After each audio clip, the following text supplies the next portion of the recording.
Bonjour Serge Romana. Bonjour Barbara, Comment ça va? ça va très bien. Ça va? Ouais. Est-ce que tu peux te présenter s'il te plaît Serge? Alors, donc je m'appelle Serge Romana. Oui. Je suis d'une famille du Moule de la Guadeloupe. Du Moule depuis les années 1700, hein, depuis très très longtemps, ma famille au Moule. J'ai fait donc des études de médecine. J'ai aussi fait des études scientifiques, c'est-à-dire j'ai passé une thèse de sciences et une thèse de médecine. Et je suis devenu professeur des universités en 2007. Et j'ai dirigé donc un service important de génétique à Necker Enfants Malades. Ça, c'est ma première vie de généticien. Mais j'ai toujours eu une deuxième vie, qui est une vie de militant. Je suis un militant, en fait. Alors, au début, dans les années 70-80, j'ai été un militant indépendantiste. Et je crois que ce qui m'a toujours... ce vers quoi j'ai toujours tendu, c'est l'affirmation de ce que nous sommes. C'est-à-dire ne pas être l'esclave de quelqu'un ou euh, vraiment chercher l'épanouissement de ma personnalité, de la personnalité du groupe. Donc j'ai toujours travaillé comme ça et j'ai participé à la révolution culturelle guadeloupéenne, c'est-à-dire l'inversion de la honte qui pesait sur les musiques traditionnelles, sur la langue. C'était un combat très intéressant dans les campagnes. Donc j'ai participé à ce mouvement. Je travaillais en particulier dans les associations paysannes dans les années 80. Tu t'engages dans un parti politique? Oui, oui, Oui. j'étais membre de partis politiques. C'était les partis maoïstes à l'époque. J'étais impliqué dans l'Union des travailleurs agricoles de la Guadeloupe, qui est une organisation syndicale dirigée par ces partis. J'étais aussi membre, bien sûr, de l'UPLG. Et puis, ensuite, à la fin des années 90, j'en ai fait le bilan quant au fond, nous ne savions pas, du moins, on rêvait un peuple qui n'existait pas, la plupart des intellectuels. Nous voulions que notre peuple prenne conscience de ce que nous avions dans notre tête, mais nous ne prenions pas conscience de ce qu'il y avait dans la tête de la majorité de la population.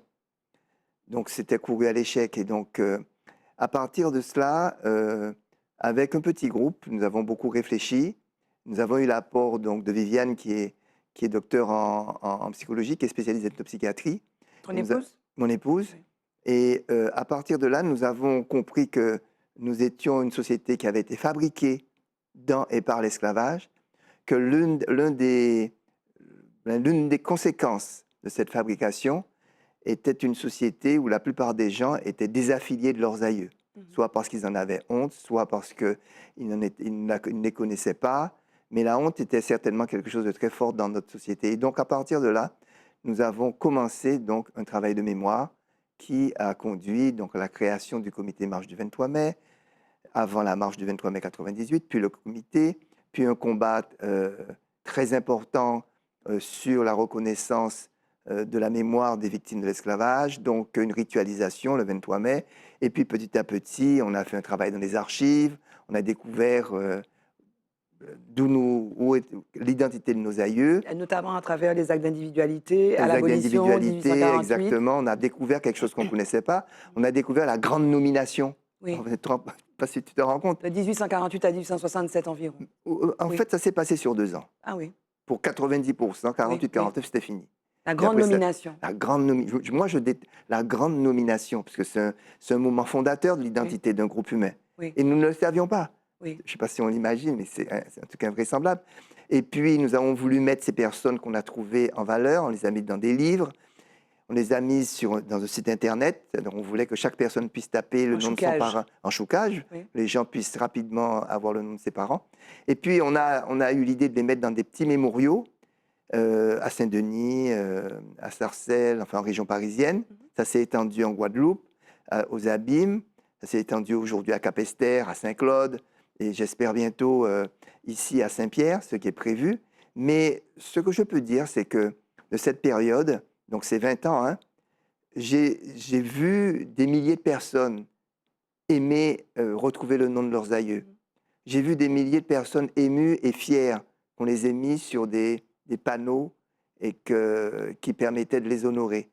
D'où est venue donc l'idée, Ce projet. le projet de faire un mémorial national des victimes de l'esclavage. Et donc, tu es coprésident donc, du comité de pilotage avec la ministre des Outre-mer donc, du comité de pilotage de ce mémorial Exact. qui va se faire Qui dans va être inauguré en 2027. en Au 2027. printemps 2027. Donc, qui aura lieu dans. Ce sera où implanté donc, dans les jardins Alors, du Trocadéro? il fallait, ce qu'on voulait, c'est un lieu prestigieux. Oui, Parce qu'il fallait un lieu prestigieux, il fallait un projet qui soit beau. oui, Parce que nous pensons que l'horreur, pour accepter l'horreur oui. de cette histoire, il faut le magnifique. Donc on a finalement déterminé un lieu qui est en face de la Tour Eiffel, se trouve être les jardins donc, du Trocadéro. Trocadéro, c'est le palais de Chaillot, et c'est là qu'a été signée la Déclaration des droits de l'homme en 1948, d'où le symbole. Et puis c'est un lieu aussi qui est calme, mais qui est à côté d'un lieu extrêmement visité, probablement le lieu le plus visité sur Paris. Donc, ce qui va donner à nos parents, donc on a retrouvé à peu près 216 000 noms qui seront gravés sur des pierres de lave, qui vont border des allées et dans un magnifique jardin.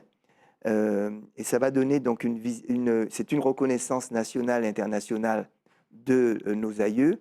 C'est un changement aussi de vision, en tout cas de considération de l'État français vis-à-vis de cette histoire, cette inscription dans ce lieu. Et c'est une visibilité internationale pour notre histoire, pour nos pays, pour nos communes. Mais l'enjeu, parce qu'il y a une espèce de chronologie. C'est-à-dire que c'est ton combat, tu as même fait une grève de la faim. Alors, tu as fait une grève de la faim pour que le 23 mai soit considéré comme un jour, une date nationale, fériée, donc de reconnaissance des victimes de l'esclavage. Mais donc il y a un long parcours. Il y a eu la marche de 98, les 150 ans de l'abolition. Il y a eu la loi Taubira qui a été rendue possible parce qu'il y avait eu cette marche, cette mobilisation à travers les Outre-mer d'ailleurs, qui ont connu l'esclavage. Et on a toujours l'impression, moi j'ai l'impression que ce mémorial, c'est non seulement à l'usage de nous, descendants de personnes esclavisées, mais aussi à l'usage de la nation française tout entière qui peine encore à regarder cette histoire en face. Comme, Ben par exemple, elle occulte sa relation avec Haïti, par exemple, comme si ça n'avait jamais existé. Oui. Est-ce que ça, comment? Enfin, il faut l'espérer peut-être, Mm. mais c'est ton espoir, ça, que ça soit enfin considéré comme une partie de l'histoire française? Je pense qu'il faut que tout le monde réalise, et je pense que tu le réalises, qu'inscrire un tel mémorial dans un lieu aussi central de la République, Oui, c'est une reconnaissance majeure. Et que si elle ne reconnaissait pas cette histoire, elle n'aurait pas accepté que ce mémorial puisse se faire. oui, Parce qu'il faut bien l'imaginer, donc, comme je disais, c'est l'inscription de 215 000 personnes qui ont reçu les noms donc, lors de la grande nomination. Mais il faut imaginer comment il va vivre. Oui. Il va vivre avec des écoles qui vont venir voir. Il va vivre avec des personnes qui vont venir de Nantes ou n'importe où, oui. qui le verront. Il va vivre en dessous du musée de l'Homme, dans lequel vont être organisées des conférences, musée de la Marine, dans lequel vont être organisées des conférences. Donc il aura une vie, ce mémorial. On va le faire vivre. Et Comment il s'appelle? Parce que est-ce que le fait de figer, de mettre ces noms, donc ils sont des noms, par exemple Jean Élie, c'est mon nom. Jean Élie, il y a des Jean Élie qui ont été nommés en 1849 à Sainte-Anne. Il y en a 5 ou 6. Ouais. Jean Élie, mais c'est le nom qu'on leur a donné. Ouais. Est-ce que ce sont encore des victimes de l'esclavage? Est-ce Bah, que ce ne sont pas des gens libérés? Est-ce que ce ne sont pas des gens qui, finalement, peut-être, grâce à des parents qui ont été héroïques, sont arrivés jusqu'après l'esclavage? En fait, lorsqu'ils ont été nommés, c'est qu'ils ont été esclaves. Oui, Voilà. Donc en fait, ce sont... Il y a les noms, mais il y a les personnes derrière les noms. oui, Ce ne sont pas les noms qu'on honore. oui, On honore des personnes, des hommes et des femmes qui, eux, ont vécu l'esclavage. oui. Le fait de figer, comme tu dis, ces personnes avec leur nom, parce que c'est Oui. leur nom, ça permet, de notre avis, Oui. à notre avis, ça te permet, toi, de voir tes parents, là, et de voir qu'on leur rend hommage. Oui. Et qu'est-ce qu'on peut faire de mieux Mhm. pour eux qui n'existent plus? Mhm. Et c'est peut-être plutôt ces noms-là, d'ailleurs, que d'autres, comme Riche pense, qui ont été effacés, heureusement, parfois, Ah ben ça n'a rien à voir, c'est des nos rues de France. parents. Oui, oui, Nous, nous honorons nos parents, nos oui, aïeux oui.